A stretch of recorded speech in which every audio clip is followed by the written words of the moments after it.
जितने भी लोग यहाँ पर आए, एक बार दिल्ली पुलिस के लिए जोरदार तालियां बजाइए। मैं शुरू होना चाहता हूँ। आदरणीय जयपाल सर, एसीपी, प्रणाम करता हूँ सर आपको। सर को मैंने इसलिए सर स्पेशल प्रणाम कर लिया कि पिछले दिनों मुझे एक कॉलेज के प्रोग्राम में ये अकेले मिल गए थे। अकेले इसलिए क्योंकि अभी तो कई पुलिस वाले हैं। अच्छा, पुलिस इतनी बहादुर होती है सर, मैं सच बता रहा हूं। आप कभी भी पुलिस को कॉल करिए किसी भी इमरजेंसी में, पुलिस इतनी बहादुर होती है कि अकेले कभी नहीं आती है। उसके साथ हमेशा 5 साल पुलिस पूरी जीप भर के आती है। उसे पता होता है क्या करना होता है। मैंने भावुकता की बात इसलिए कही सर क्योंकि दिल्ली पुलिस से मेरा नाता आज से नहीं, बिल्कुल बचपन से। मैं 15 साल किंग्सवे कैंप पुलिस लाइन में रहा हूं। 5 साल मैं वसंत विहार के पुलिस क्वार्टर्स में रहा हूं।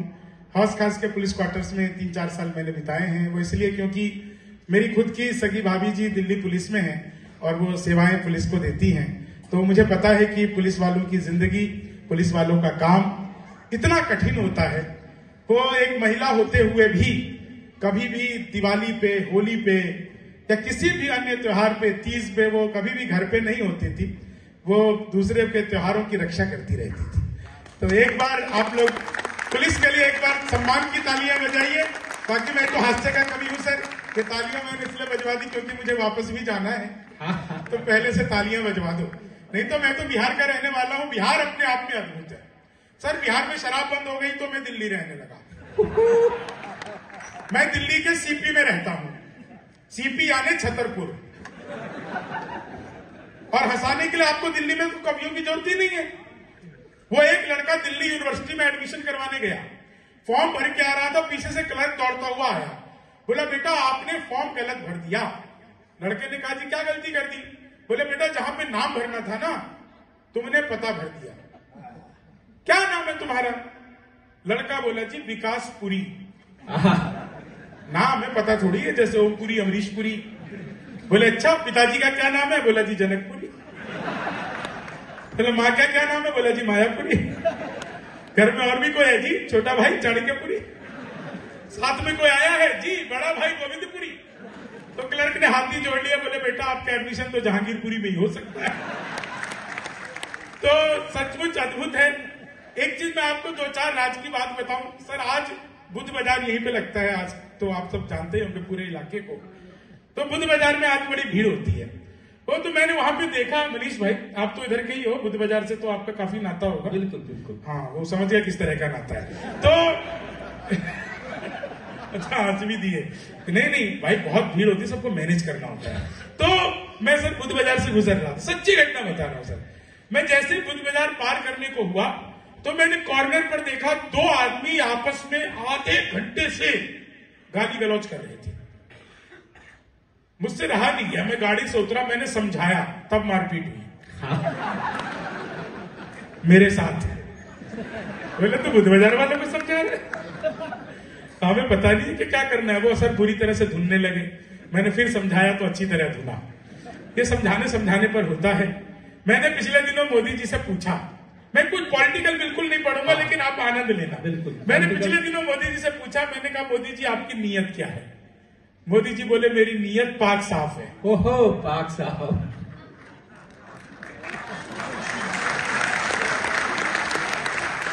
तो मैं बता रहा हूं सर, पिछले दिनों चीते भारत आए तो मैंने चीते से भी पूछा, मैंने कहा तुम भारत आ रहे हो, तुम्हें डर नहीं लग रहा? बोले नहीं, हम वहीं से बीजेपी ज्वाइन करके आए। तो अपना अपना मामला है। जयपाल सर आप कहो तो कुछ सुना दो अगर आपको बुरा न लगे। नहीं देखिए, एक्चुअली इनसे मेरा पूरा आते ही इन्होंने दूर से पहचाना और कहा मुझे आज तक याद है कि तुमने वहां पे क्या क्या सुनाया था। नहीं सर, मैंने कुछ नहीं सुनाया। तो मैं आपको सच्ची घटना बता रहा हूं सर। मैंने सच्ची बात बिल्कुल, मैंने एक बार नई मोटरसाइकिल ली सर। मैं घर से बाहर निकला तो पहले ही चौराहे पर मुझे पुलिस वाले ने पकड़ लिया। बोले आगे साइड में तेरा चालान कटेगा। मैंने कहा चालान कटेगा? किस बात का? नई गाड़ी है, सारे लाइसेंस है, इंश्योरेंस है, सब कुछ है। बोले तूने हेलमेट नहीं पहन रखा। मैंने कहा हो गलती हो गई। कितने का कटेगा? बोला जी 500 रुपए का। मैंने कहा कभी आदमी 500 रुपए कहां से दूंगा? 150 में बात बनती हो तो बात कर। बोले ठीक है 100 रुपए दे दे। मैंने सर 100 रुपए दिए। बोले निकल, अब क्यों खड़ा है? मैंने कहा इतना भी बिहारी नहीं हूं। अगले चौराहे पे फिर दूसरा पकड़ लेगा तो उसे क्या कहूंगा, उसे भी 100 रुपए दूंगा। बोला नहीं, उसे कह दियो लिमका। सर मैं गया, अगले चौराहे पे पुलिस ने पकड़ा, मैंने कहा लिमका, बोले निकल जा। अगले पे फिर पुलिस ने पकड़ा, मैंने कहा लिमका, बोले जा। अब सर अगले दिन मैं जानबूझकर हेलमेट छोड़कर आया, अपने पास लिमका थी, तो पहले ही चौराहे पर पुलिस ने पकड़ लिया। मैंने कहा लिमका, बोले बेटा साइड में आ जा, आज का कोको कोला था। दिन तो मैं सर जेल में गया था कवि सम्मेलन का, हरकतें सजा नहीं थी, हरकतें ऐसी हो नहीं, वहां पे जेलर साहब को लग रहा था कैदियों की सजा में कोई कमी रह गई है, नहीं कविता सुनवाई जाए। तो आज आप लोगों को सुनाई जाएगी। खैर मैं 4-4 लाइनें सुनाता हूँ, हास्य व्यंग का कवि हूँ। पूरी दिल्ली एनसीआर में जितने बिहारी हैं सर, उतने बिहारी आपको पूरी दुनिया में नहीं मिलेंगे, इसमें हमारी कोई गलती नहीं है, सारा कसूर दिल्ली एनसीआर वालों का। ये लोग बड़े बड़े पांडाल लगाते हैं, कीर्तन मंडली बुलवाते हैं, फिर भजन करवाते हैं, राधे राधे जपो चले आएंगे बिहारी, राधे राधे जपो चले आएंगे बिहारी, राधे राधे जपो चले आएंगे बिहारी। अब कलयुग में वो बिहारी तो आ नहीं सकते, हमें ट्रेनों में ठुस ठुस कर आना पड़ता है। तो हमारा तो मामला अद्भुत है। मैं तो इलेक्ट्रॉनिक शॉप पे गया, मैंने जाकर पूछा टीवी कितने का दे रहे हो, बोला बिहारियों को टीवी नहीं देते। मैंने कहा तुझे कैसे पता लगा, बोला निकल यहां से। अगले दिन में सूट बूट हैट नकली मूछे, मैंने कहा ये टीवी कितने का दे रहे हो, बोला तुझे कल भी मना किया था। अगले दिन में बुर्का उड़ के चला गया, मैंने कहा भैया ये टीवी कितने का दे रहे हो, बोला भाई साहब आपको 2 दिन से मना कर रहा, हम बिहारियों को टीवी नहीं देते। मैंने कहा ठीक है मत दे, लेकिन ये बता तुझे पता कैसे लगता है मैं बिहारी हूं। तो उसने जो बात बताई आप लोगों तक पहुंच जाए तो एक व्यक्ति का आशीर्वाद चाहिए। मैंने कहा मत दे, लेकिन ये बता तुझे पता कैसे लगता है मैं बिहारी हूं। बोला बेटा जिसे तू टीवी कह रहा है वो माइक्रोवेव है। ये जो माइक्रोवेव को टीवी बताने का कॉन्फिडेंस बिहार लेकर के आया। दुनिया में सबसे ज्यादा ईमानदार नेता हमारे बिहार के लालू प्रसाद यादव।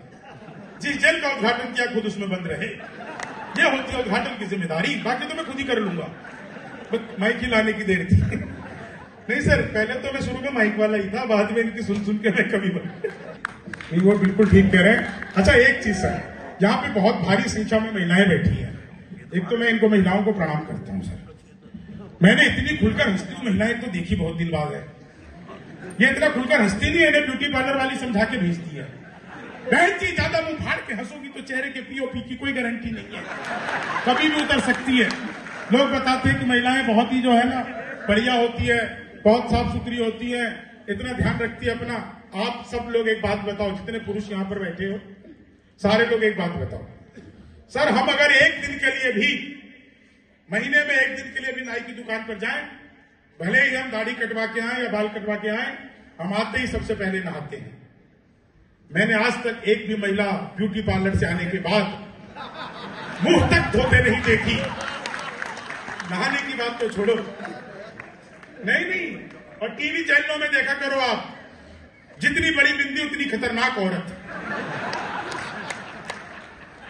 मैंने एक दिन अपने घर में देखा, भाभी ने मेरी बिंदी लगा रखा था। मैंने कहा भाभी ये क्या है, बोले बेटा ये तुम्हारे भैया है।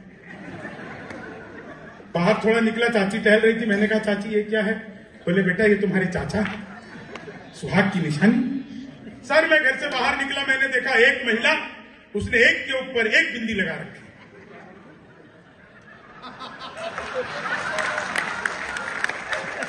मैंने कहा ये डबल सुहाग। और एक तो कमाल, जयपाल सर बिल्कुल सच बता रहा हूं, टेढ़ी मेढ़ी बिंदी लगा रखी, बड़ा ही टेढ़ा सुहाग था उसका। तो महिलाएं इतनी संख्या में है, सचमुच आनंद आ रहा है। आप लोग को प्रणाम करता हूं। 4 लाइनें आपको सुनाता हूं, व्यवस्थाएं चलती रहेगी, पूरा हॉल खचाखच भर गया है। अच्छी बात यह है, और सबसे अच्छी बात जानते हैं क्या है, कि दिल्ली पुलिस दिल्ली की जनता को हंसाना चाहती है। इससे ज्यादा अच्छी बात और कुछ हो नहीं सकती। इसलिए एक बार तालियां बजाइए। और एक चीज मैं आपको, एक छोटी सी बात मैं और अरुण जैमिनी सर कर रहे थे। सर आप जब आए थे तो उससे पहले हमारे 2 अधिकारी यहां बैठे थे, तो मनीष भाई ने एक ऑफर दिया था कि अगर किसी को कोई समस्या हो तो आप अपनी बात पूछ सकते हैं, कोई बात रख सकते हैं। एक भी व्यक्ति ऐसा नहीं हुआ जिसने कहा कि जी मुझे कुछ पूछना है, कुछ मुझे जानना है। सबसे बड़ी हमारी कमजोरी दोस्तों यही है, मैं और अरुण जी बात कर रहे थे कि जब हमारे पास यहाँ पर मौका है कि सीधे बड़े अधिकारी हैं, उनसे हमें कुछ जानना है, कुछ पूछना है। किसी कवि सम्मेलन का संचालन कर रहे हैं और बहुत शानदार कवि हैं। हम इन्हें पुलिस वाला कम और कवि ज्यादा अच्छा समझते हैं, क्योंकि सर कवि सम्मेलन में ज्यादा कमाई है। पुलिस की सैलरी कितनी होती है तो मुझे भी पता है, इसलिए हम इन्हें ज्यादा अच्छा कवि मानते हैं। ये कवि भी इसलिए बने ज्यादा सर, मैं सच बता रहा हूं आपको। और जयपाल सर, जिसके लिए आपने कहा था ना, मैं सच्ची घटना बता रहा हूं और कुछ आपको बुरा लगे तो जयपाल सर का इन्होंने कहा था कि सुना देना, तो सर मैं सुना रहा हूं। दोस्तों, मैं एक दिन घर से बाहर निकला, एक चाय वाले के पास गया। चाय वाले के पास मैं खड़ा था, इतने में एक पुलिस वाला आया। बोला हाँ भाई चाय वाले, एक कप देशभक्ति चाय पिला। चाय वाले ने फटाफट स्टोव जलाया। दियो भाई साहब ने कही थी, एसीपी साहब ने, डीसीपी साहब भी बैठे हैं। अच्छा, डीसीपी साहब भी बैठे हैं। अच्छा वो कह सुनाइए। नहीं सर, देखो प्रोटोकॉल का ध्यान रखना पड़ता है। नहीं मैं बता रहा हूँ सर, वो एक बार क्या हुआ प्रोटोकॉल वाला बताता हूँ। खैर चलिए, मैं एक बार आर्मी का प्रोग्राम करने गया सर, प्रोटोकॉल की बात थी। तो जैसे ही मैंने एक बात सुनाई, एक चुटकुला सुनाया, तो सबसे पहले जनरल हंसे। वो हंसकर रुके तो ब्रिगेडियर हंसे। तो वो प्रोटोकॉल का ध्यान रखना पड़ता है। मैं 4 लाइनें आपको सुनाता हूँ, एक बार तालियां बजाइए सर। कोरोना काल क्या अद्भुत था, जहां जाओ वहीं सैनिटाइजर, में मंदिर गया वहां भी सैनिटाइजर। मैंने चंद्रामी समझकर चाट किया, एल्कोहल का टेस्ट आया। मैंने कहा 2-4 बार और तो। बोला भैया बिहारी हो क्या? मैंने कहा तुम्हें कैसे पता लगा? बोला नहीं, तुम्हारे यहाँ बंद हो गई ना, लोग इसी से काम चला रहे, तो हम तो उससे भी काम चला लेते हैं। 4 लाइन सुनिए, आपके आनंद की पढ़ता हूं। बहुत अच्छा आप लोग सुन रहे हैं, बहुत आनंद से सुन रहे हैं। आप लोगों ने लगातार बार रील्स देखे होंगे, सब वो बनाते हैं ना आजकल, रील्स बहुत चलता है, वो 15 सेकंड 30 सेकंड की वीडियो खूब चलती है। रसिक जी सुनिएगा, रील सुनिएगा। स्वागत। कि लेनी थी जीत हमने मगर मात ले लिए, लेनी थी जीत हमने मगर मात ले लिए, कितने हसीन देखिए जज्बात ले लिए, दूल्हा बेचारा रील बनाने में रह गया, दुल्हन ने फेर पंडित जी के साथ ले लिया, दुल्हन ने फेर पंडित जी के साथ ले लिए, दुल्हन ने फेर पंडित जी के साथ ले लिए। और 4 लाइनें सुनिएगा कि भगवान मेरा साथ आप। देखिए, मैं पहला कवि हूं तो मेरी ना बहुत सारी जिम्मेदारियां। पूरे कवि सम्मेलन में आपको कविता समझ आए या ना आए, तालियां बजानी है, ये प्रोटोकॉल है कवि सम्मेलन। तो अगर आपको मैं एक टेक्निक बता देता हूं, जितनी यहाँ पर शादीशुदा महिलाएं हैं वो अपना बाएं हाथ उठाइए और हथेली पर अपने पति की फोटो देखिए, फिर जो आपको ताली बजाने में मजा आएगा। जो पुरुष हैं वो दाहिना हाथ उठा लो, भाभी जी की मत देख लेना, इसमें देखो उस बिचौलिए की जिसने करवाई थी। फिर जो आपको ताली बजाने में मजा आएगा, तो आपको कविता समझ में आए या ना आए, बस आपको ताली बजा देनी है कि भगवान मेरा साथ आप यूं भी निभाना, किस्मत के खेल में मुझे ऐसे भी जिताना, किस्मत के खेल में मुझे ऐसे भी जिताना, सलमान के जैसे भले बीते ये जवानी, सलमान के जैसे भले बीते ये जवानी, लेकिन बुढ़ापे में अनूप जलोटा बनाना, लेकिन बुढ़ापे में। ये सीनियर सिटीजन के लिए प्रोग्राम है ना, इन सबको एक हारमोनियम दिया जाए और 6 महीने का परीक्षण, लेकिन बुढ़ापे में अनूप जलोटा बनाना, चीनी को जमा करके फिर से गन्ना बना दूं। सर मैं तो अद्भुत कभी क्लास में अध्यापक है, बोले कौन बेवकूफ है, खड़ा हो जाए, तो मैं ही खड़ा हो गया। बोले तुम बेवकूफ हो, मैंने कहा नहीं सर, आप अकेले खड़े अच्छे नहीं लगते। चीनी को जमा करके फिर संस्कृत का अध्यापक आ गए, बोले तमसो माँ ज्योतिर्गमय का हिंदी में अनुवाद करो। मैंने किया, माँ तू सो जा, मैं ज्योति के पास जा रहा। चीनी को जमा करके फिर से गन्ना बना दूं। मैं बिल्कुल सच बता रहा हूँ, हिंदी के अध्यापक आ गए, बोले आमंत्रण और निमंत्रण में फर्क बताओ। मैंने कहा जो आमंत्रण आम के पेड़ के नीचे से दिया जाता है उसे आमंत्रण कहते हैं, जो नीम के पेड़ के नीचे से दिया जाता है उसे निमंत्रण कहते हैं। चीनी को जमा करके हिंदी वालों ने फिर पूछ लिया, बोले लड़की में बड़ी की मात्रा है कि छोटी की? मैंने कहा पहले लड़की दिखाओ, लड़की बड़ी हुई तो बड़ी की, छोटी हुई तो भी बड़ी की, हमें तो लड़की देखने से मतलब। चीनी को जमा करके फिर से, मैं बिल्कुल सच बता रहा हूं सर। हिंदी वालों ने फिर पूछा, बोले माल्यार्पण किसे कहते हैं? मैंने कहा जब सरकार हमारी सारी संपत्ति इकट्ठा करके माल्या को अर्पित कर दे तो उसे माल्यार्पण कहते हैं। चीनी गणित वाला आ गया, बोले मैंने तुम्हारे पिताजी को 2000 रुपए 6% ब्याज पर 10 दिन के लिए दिए, तो 10 दिन बाद कितना लौटाएंगे? मैंने कहा वो नहीं लौटाएंगे। बोले क्यों, तुम्हारे पिताजी गणित नहीं जानते? मैंने कहा जी आप मेरे पिताजी को नहीं जानते, आज तक एक का नहीं लौटाया। आइए हमारे बीच में देश के सबसे बड़े लंबे कवि सुदीप भोला जी का आगमन हो गया है। एक बार सुदीप भैया के लिए जोरदार तालियां बजाइए। बहुत ही अद्भुत कवि है, बहुत लंबी लंबी यात्रा करके आए हैं। आ दो सीधे आ दो। एक हरियाणा का, एक दिल्ली का, एक बिहार का। चाय पीने के बाद हरियाणा वाले ने चाय की कप को ऐसे उछाला, जेब से पिस्तौल निकाली, मारा धाएं। दोनों ने पूछा ये क्या किया? बोले हम जिस कप में एक बार चाय पी लेते उसमें दोबारा नहीं पीते। इतना सुनते ही दूसरे व्यक्ति ने कुर्सी उछाई और उछाल दिया, फिर गोली मारी, धाएं। बोले क्या किया? बोले जिस कुर्सी पर बैठकर हम चाय पी लेते हैं उस पर दोबारा नहीं पीते। सुनते ही बिहार वाले ने पिस्तौल निकाली और दोनों को एक एक धाएं धाएं। बोले हम जिसके साथ एक बार चाय पी लेते हैं उसके साथ दोबारा चाय नहीं पीते। इसीलिए हमने सिर्फ पानी लगवाया है। बिहार के जिस गीत के लिए कहा, मैं अक्सर बिहारियों को सुनाता हूँ और उसका एक बंद आप लोगों को सुना देता हूँ। बिहार क्या है, बिहारी क्या है, हास्य व्यंग अपनी जगह, कुछ कुछ मैंने कुछ लिख लिया है, तो मैं बहुत जल्दी जल्दी दो बंद सुना देता हूँ जी।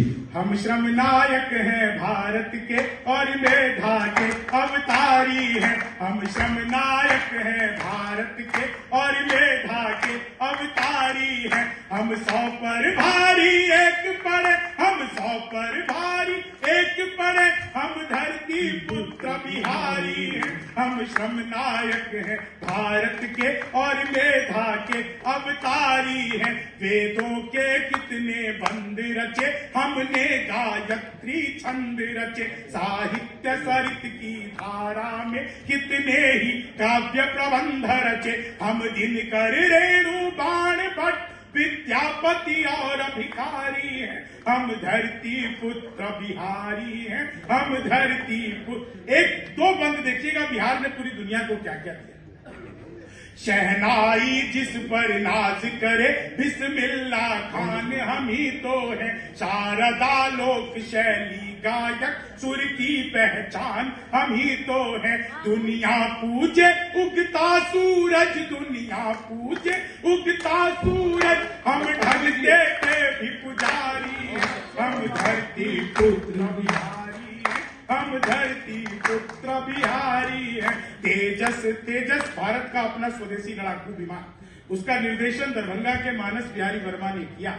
तब मैं ये पंक्ति लिखता हूँ कि तेजस निर्माण किया हमने, जग जिसके आगे मौन हुआ। भारत के पहले राष्ट्रपति राजेंद्र प्रसाद सा कौन हुआ। हर रंग के फूल खिले जिसमें हम ऐसी एक फुलवारी है। हम धरती पुत्र बिहारी हैं। हम धरती पुत्र बिहारी हैं। वैभव दुनिया के त्याग सभी, हम महावीर अवतारी हैं। बनकर अशोक जग जीत लिया, फिर भी हम शांति पुजारी हैं। हम युद्ध त्याग कर बुद्ध हुए, हम गांधी की मोतिहारी हैं। हम बिहारी।